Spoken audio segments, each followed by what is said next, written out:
This is a teeny tiny little baby TV, and you can use it to watch all your favorite TV programs, play retro games, or even plug it into your PC and use it as a tiny little monitor for some reason. It's pretty weird. It's dinky and small, it's kind of dumb, but it's also kind of fun. Like me.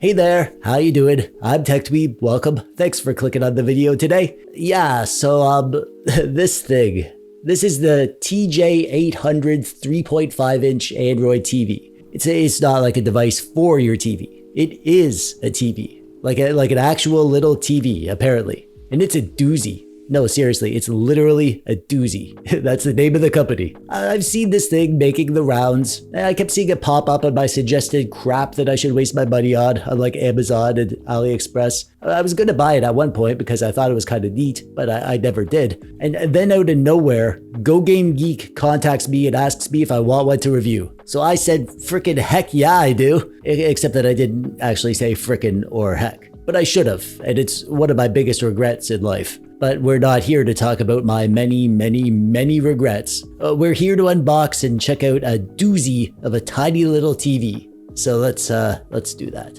The bundle on GoGameGeek comes with these cheap controllers, these cheap Super Nintendo controllers. But I'll tell you right now that they suck. They're like the cheapest of the cheap. They don't even work with this thing, as you'll see in a bit. I guess if you needed some extra dirt cheap crap Super Nintendo style controllers in your life, then you could get them in the bundle, but otherwise just get the TV. These are pointless. In the doozy box, we get a few things. We get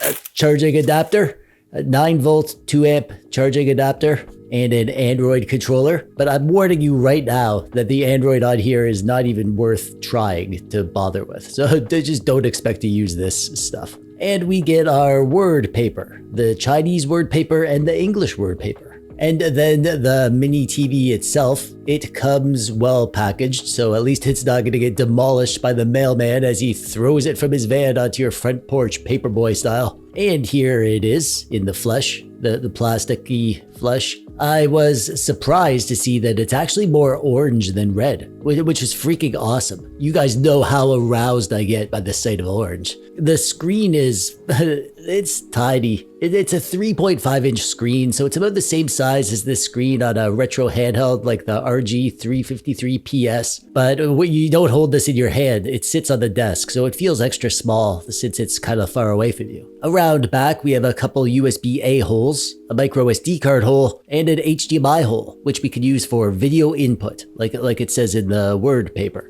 And some switches. These are actual physical switches. That's a fun little touch right there. I like that. Alright, well, before we go trying to use it as a TV, let's see what the Android experience is like. It says on GoGameGeek's website, there are no pre-installed games on the TJ800, but the device has a built-in game emulator app, which is relatively convenient and easy to use in the market at present. Relatively convenient, huh? Well, we'll see about that. Let's get this thing fired up. We get a nice little static screen. That's a nice touch. And then it boots into Android. And, well, I'm not going to bore you with everything I did here to try and get it working. The short answer is that Android is completely unusable. It's all in Chinese, and I couldn't get into the settings because the moment that you try to select anything, there's no way to go back with the controller. And they said that there's an emulator installed, but that's a lie. You're lying to me. No. And you're hiding something as well. There's no freaking emulator installed. I looked through all the apps, more than half of which are Chinese, and there's no emulator on there. So screw Android. Maybe you could get it working, but I don't see why you'd want to, because this thing is way better when you plug something else into it. So to switch it over to HDMI inputs, you'll need to switch one of the switchy switches on the back, and then you can plug in any HDMI device. I'll show you a couple options, but I figured the most practical thing to do would be to plug in a $3,000 gaming PC. Yeah, that's right. I plugged this into my main PC with a Ryzen 9 5950X and 64 gigabytes of RAM and an RTX 4070 Ti. Why did I do that? Well, to watch Ninja Turtles, of course. Yeah, well, when the thing is running, you could use this top dial to remove the color. So this could be a black and white TV for that super ultra nostalgic factor, if you're into that sort of thing. Practically, you probably want to just leave this on color, right? And the bottom dial is for volume. This thing actually gets pretty loud.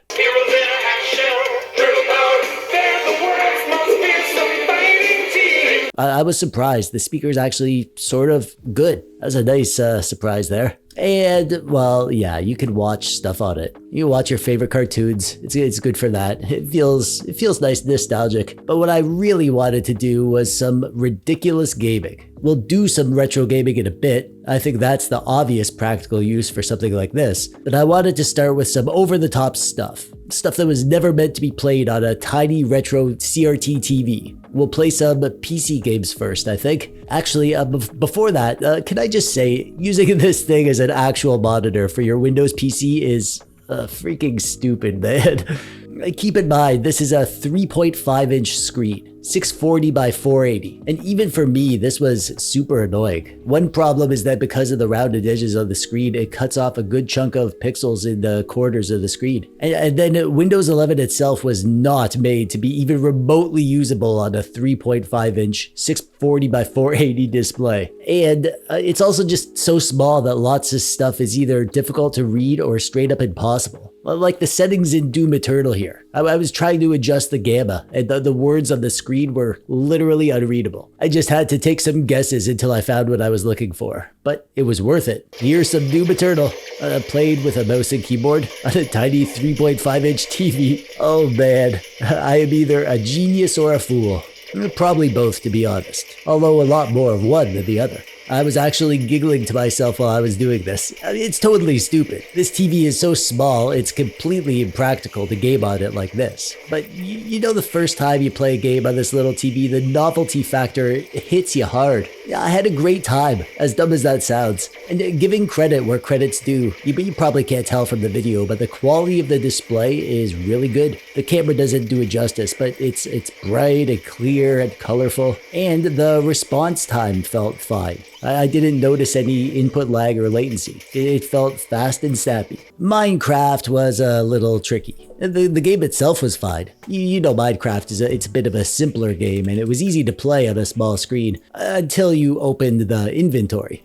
Then things were pretty darn small. I didn't play around with GUI scaling. There's probably a way to get the UI to be bigger. This was kind of fun though. Minecraft is sort of retro feeling game, so it actually felt kind of perfect on a retro TV. The monitor is pretty dark though. I had to adjust the gamma in almost every PC game that I played. If I was going to leave this plugged into my PC to use as a secondary display for watching TV or whatever, then I'd definitely adjust the gamma as a global setting. This game is called Post Void. It's sort of like a super weird first-person Hotline Miami. This game only runs at 16:9 resolution, so it's even smaller on the screen because of the letterboxing at the top and the bottom. At first it was hard because I couldn't see the crosshair to do headshots and stuff. The screen was just too small, but after a few minutes I kind of got the feel of it, and I did really well. I expected to be able to barely get past level 1, but I got to level 4, which is actually pretty good for me because I suck at games like I do at most things in life, except for making YouTube videos, of course. I tried to play Stardew Valley, but that wasn't gonna work. The interface is all glitched out at this resolution, which is weird because I know this game does support 640 by 480. I figured there was probably some setting to change the UI scale, but I couldn't even navigate to the menus, so I just bailed on that idea. And here's some Skyrim. It was about this point that the novelty factor was wearing off. I liked the little TV like as an object, but playing PC games on it is really, really dumb. Like, you're not going to be using this as an actual PC monitor. Come on now. Running PC games on it is kind of neat at first, but that wears off fast, and real quick your eyes will hate that you're punishing them by trying to really actually game on a tiny little TV like this. Really, the best use case if you want to use it with your PC is to use it as like a secondary monitor for media. You know, plop this on your desk and leave it plugged into your PC, and you can use it to watch YouTube or whatever while you work, cartoons cartoons look freaking awesome on this little screen. That's what I'm going to be doing with it. It'll be my little cartoon box that lives on my desk. Unless I'm in the mood to do some silly little retro gaming. Here, I'm running my RetroBat installation off my PC using my PC's controller. You can use other emulation devices if you want. More on that in a minute. But since I had this stuff installed on my PC, I figured I'll just try this. Why not? And playing retro games on this little screen felt way better than playing PC games.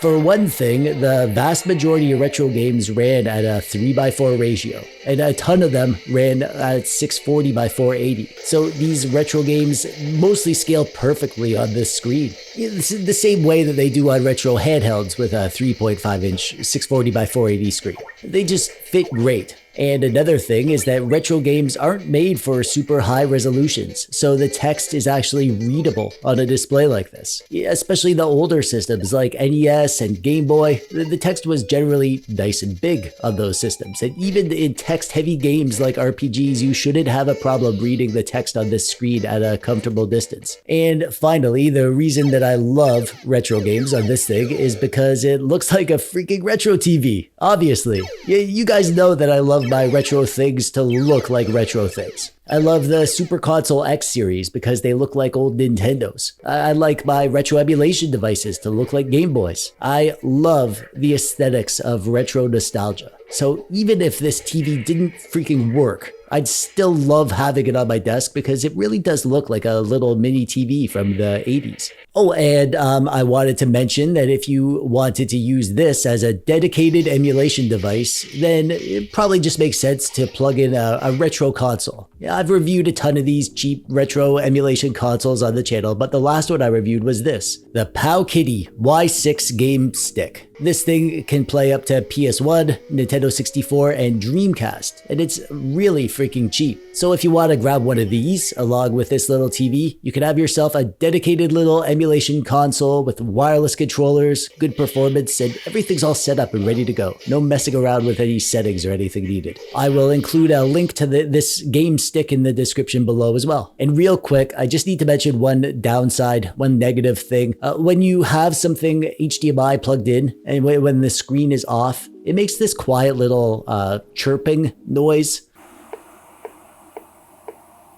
It's pretty quiet. It almost sounds like a ticking clock or a dripping faucet. Maybe there's something you could do about it. I didn't futz around with trying to solve it, but I did want to tell you about it because, yeah, that's my job, right? And on the topic, yeah, there's other negatives about this thing, if we're being honest. The screen is cut off at the edges. It's not practical to use as a monitor for your PC. Let's be real here. It's not battery powered or wireless, so you'll have to think about where the cables are coming from. And it's too small. Let's be real here. It's fun as a novelty, but you're not actually going to play a PC game or put in long retro gaming sessions on this thing. But I kind of love it. I love that it exists, and I love that I have one. It's a fun, interesting little object that tickles my nostalgia bone. Oh, and I can use this as a prop in my videos, so you can expect to see this thing lurking in the background of some of my future content, or just sitting there on my desk with some Adventure Time playing. I mean, it's a little TV. We don't need to take this stuff so seriously. If you want a little retro TV, you can buy this from Go Game Geek. There's a link in the description below. And that brings us to the end. Thanks for watching. Subscribe and stuff. If you liked this video, you should check out my recent video about the RG Nano. It's another tiny little retro device. It's a tiny little Game Boy, and it has big time nostalgia factor. There's a link to that video on the screen now and at the top of the description below. And you should go watch it right now because this video is done. I'm TechDweeb. Thanks for watching. Bye-bye.